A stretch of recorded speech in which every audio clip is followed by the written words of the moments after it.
Hello again everyone, and welcome back to Japan Vintage Camera, where today I'm going to be talking about a camera which I'm sure at least a few of you are already familiar with, especially if your memory reaches back to the 1970s or early 1980s, and that camera is the Pentax ME, which Pentax released way back in 1976. This camera was quite a hit when it was released, a real home run for Pentax. They sold lots and lots of these cameras, especially here in Japan. And here in Japan, you find them just about everywhere. If you go to pretty much any of the used camera shops in Tokyo, and there are lots of these shops, you'll find at least a few of these cameras sitting on the shelves. They're really popular, and they were popular back when they were made, and they continue to be popular even today. These are an especially wonderful camera for beginners or people who are just getting into 35mm photography for reasons I'll explain shortly. So what made this camera a hit for Pentax was first the design, which was pretty much identical to its more pro-oriented MX camera. And from any distance, it looks exactly like an MX, with the same shape, the same prism, the same arrangement of the controls. The only difference is it says ME and MX. Of course, the MX and ME are quite different cameras. As I mentioned, the MX is more of a pro-oriented camera with a fully mechanical shutter, whereas the ME is a more amateur camera with an electronically controlled shutter. Besides the professional quality appearance, the next thing was just what I mentioned, the ease of use. The aperture priority automatic system on this camera makes it incredibly easy to use. And what I mean by aperture priority automatic is you have an aperture ring here on the lens which opens and closes down the aperture. And as you open and close the aperture, the shutter on this camera will automatically adjust up or down. So it matches the the aperture which you select. So as you open the aperture, the shutter will fire at a faster speed, and as you close down the aperture, it will fire at a slower speed. Smaller apertures give you more depth of field, which means things which are close and far away will both be in focus. However, there is less light getting into the lens, so the shutter speed slows down. As you open up the lens, the depth of field gets smaller and smaller, but more light comes into the lens, so the shutter will operate faster. So if you're shooting at things like landscapes or things like that, and you want a lot of sharpness and detail and things close up and at a distance all to be in focus, you would choose a small aperture, and the camera would select a long shutter speed. And say if you're shooting action, say pets or kids running around or stuff like that, you would choose a wider aperture, and the camera would choose a faster shutter speed to freeze the action. It's a very simple system, and what's better on the Pentax ME, which really makes it easy to use this, is the light meter system built into the prism.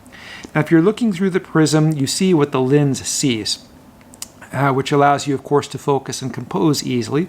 And over on the left side in the viewfinder, you have, I guess, a light meter scale, which is arranged in a vertical line of LEDs, and each LED is in front of a shutter speed.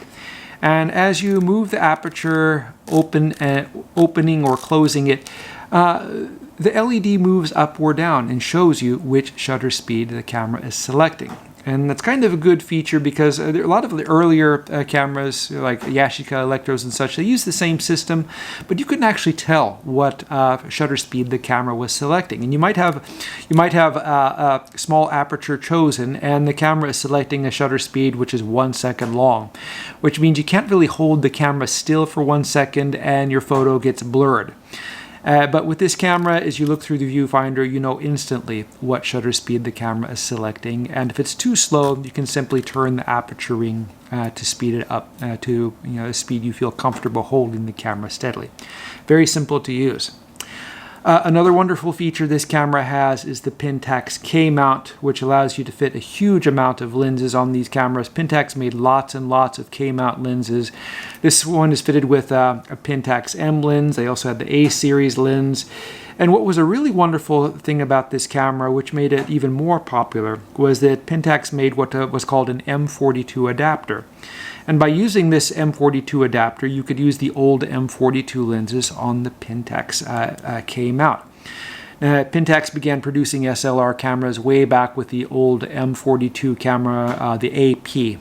Called the AP. It doesn't have any name on it anywhere other than what it says up here, AP, and this kind of odd thing, short for Asahi Pentax. And that camera introduced the M42 Pentax Takumar lenses, and they made these all the way through the 60s and early 1970s, and they were very popular.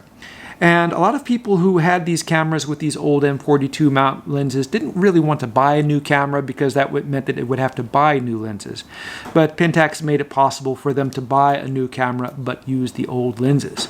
And if you're like one of those old school photographers who has a few M42 lenses lying around, with the K-mount adapter you can use those on this camera.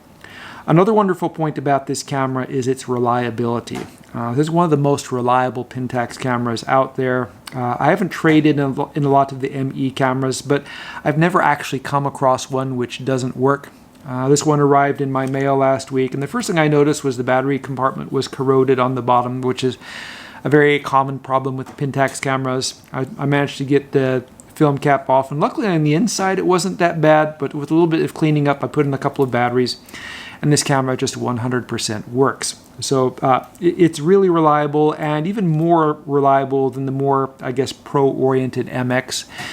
The MX is, of course, a wonderful camera which you can operate without batteries because it has a fully mechanical shutter, but its mechanical complexity makes it a little bit unreliable in certain situations. And it is quite a reliable camera, but when it breaks, it's broken, whereas the Pentax ME seldom breaks. So its repairs aren't something which I've ever actually had to do to one of these cameras. Pretty much all they need is just a cleaning up. So now that I've gotten through that part, let's go ahead and take a look at the features, controls, and functions and how to use the ME.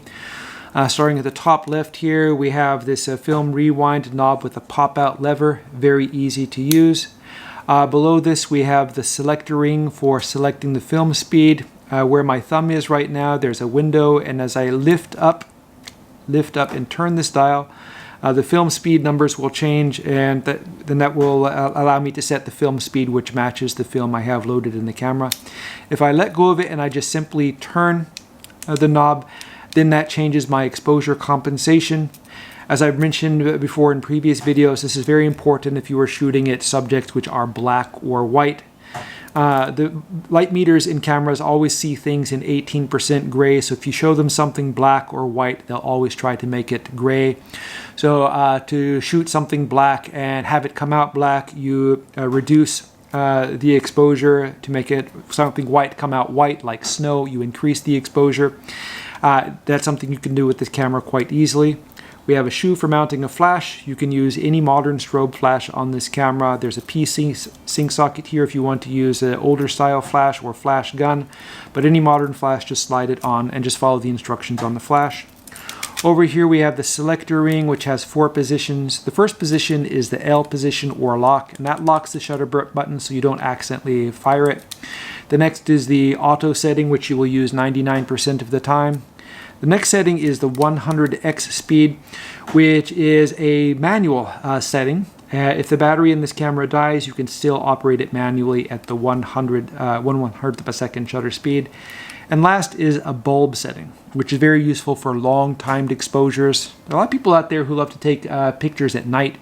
They'll set up the camera on a tripod and take pictures of things with a really, really long exposure, and this camera allows you to do that. And of course over here we have the film winding and shutter charging lever. On the back of the camera we have a nice large viewfinder eyepiece, which makes it easier to look through the camera or viewfinder if you wear glasses. There are dovetails on either side of the plastic guard here, which allow you to attach an eye cup or a diopter adjustment lens. Pentax made a wide variety of diopter lenses and eye cups for this lens. If you can't find a Pentax one, you can use one off of an Olympus OM camera, like an OM1. It's the same size and will work perfectly. Here we have a film card holder, and what the film card is just the square thing on the top of a box of film. You just slide it in, and that way you know what kind of film you have loaded in the camera. That's a more important feature than you might think. On the bottom here we have a couple of electrical contacts for the power winder. We have the battery cap. This camera uses easy to find LR44 or SR44 batteries. They're really cheap. You can get enough to last you many years for about $5 on Amazon.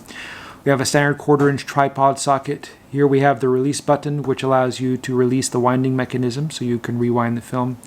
And here's an access cap, which you have to remove if you're using a power winder or motor drive. On the front of the camera, pretty much no nonsense here. All we have is the self-timer lever, and we have the button here for releasing the lens. A very clever system. As I said, this features the Pentax K-mount and that wonderful selection of lenses. And some of these K-mount lenses are really spectacular, really excellent performers. To put the lens back on, there's a red mark here on the bayonet. Maybe you can see it where my finger's pointing. And there's a red dot here. Simply line these together and turn the lens clockwise, and it locks into place like so. Now, this is a wonderful camera for beginning photographers, amateur photographers, people who are trying to learn about film photography. It's a wonderfully reliable camera. It has a huge variety of lens options available for it. You really can't go wrong with the Pentax ME, and these cameras they remain very popular here in Japan. I'm not sure about the popularity overseas, but considering all you get in this package and the fact that it's a relatively good value nowadays, a lot of people should really be loving these cameras. Anyway, that's it for my video reviewing the Pentax ME. I'm going to be doing more videos. I just got another large box full of cameras today, which I'm going to be going through. If you'd like to see videos about any of these cameras, please subscribe. That way you'll know when they're available. I'm trying to get more people interested in vintage cameras and vintage photography. If you click the like button, that helps. And of course, if you want to buy a vintage camera, a vintage Japanese camera, please check the links in the description below the video. I have links to my stores there, and I happen to have this camera available for sale right now. Thank you very much for watching, and I hope you tune in again soon.